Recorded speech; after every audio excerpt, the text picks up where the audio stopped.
may problema ka na pala sa addiction kasi hindi halata eh. Ang galing mong magdala.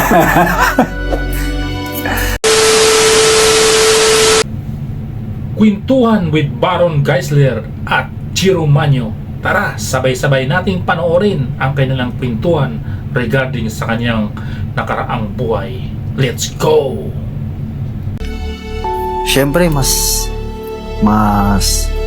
tingin ko sa'yo, kuya eh. May edad ka sa akin. Artista, at saka madaling kasama. Yung okay sa iba. Thank you, bro. Kailan nga pala yung huling kita natin? Huling kita natin, tayong dalawa. Naalala ko, pareho tayong kargado eh. Oo, tama. Naalala ko, ikaw iba yung poison mo. Yung sa akin naman, alak, umaga pa lang. May alak na ako. Tapos, lalapitan mo ako, Kuya, ito yung Bible verse na binabasa ko. Oo nga, Hindi ko alam na nakatira na pala nun. So nagulat ako, parang siguro mga a few tapings ka nang lumalapit tapos nag-spread ka ng gospel. Nalaman-laman ko na lang na nagsushooting, hindi ka na lang sumulpot sa... Hindi na ako pumupunta. Hindi ka na pumupunta. So sabi ko, nanginayang naman kaming lahat na parang, bakit hindi nagpakita si Jiro? Mainstay siya dito sa show na to. So, yun na pala. Hindi namin alam na may problema ka na pala sa addiction kasi hindi halata eh. Ang galing mong magdala. Yeah, so, paano nalaman na pareho tayo? Parehong may addictive behavior, may mental illness. Hindi alam kasi ng pangkaramihan kasi pareho tayong galing rehab, di ba? So, ang ibig sabihin ng addiction is a chronic brain relapsing disease that cannot be cured, but it could be manageable siya.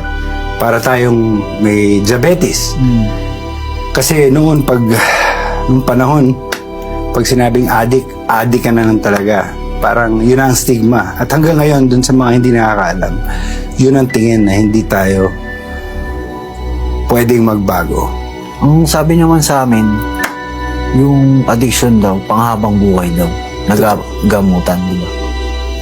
Totoo. Kasi nga, gaya ng sinabi ko, siya, parang mental illness nga siya. So, ako nga chronically ill eh. Nakalagay. Sa diaryo eh. Nabasa ko eh.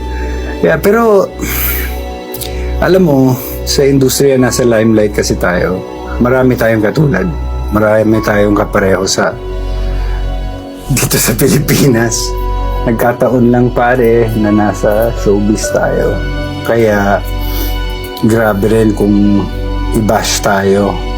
Tapos yung iba, hindi pa nila naiintindihan kung ano yung pinagdadaanan natin, yung cravings, yung illness nga, yung compulsion natin to take that first sip of that drug or sip of that alcohol. Hindi nila maintindihan na hindi natin naintindihan yung sarili natin. Diba? Na parang paggalit, gusto kong uminom, mag-celebrate. Kapag malungkot, ganun din. Pag masaya, celebrate. Alak ulit. Alam mo yun? So, yung sa akin, sa atin mga addict, recovering addicts, I think it's ang bigat eh. Nawala ako bigla.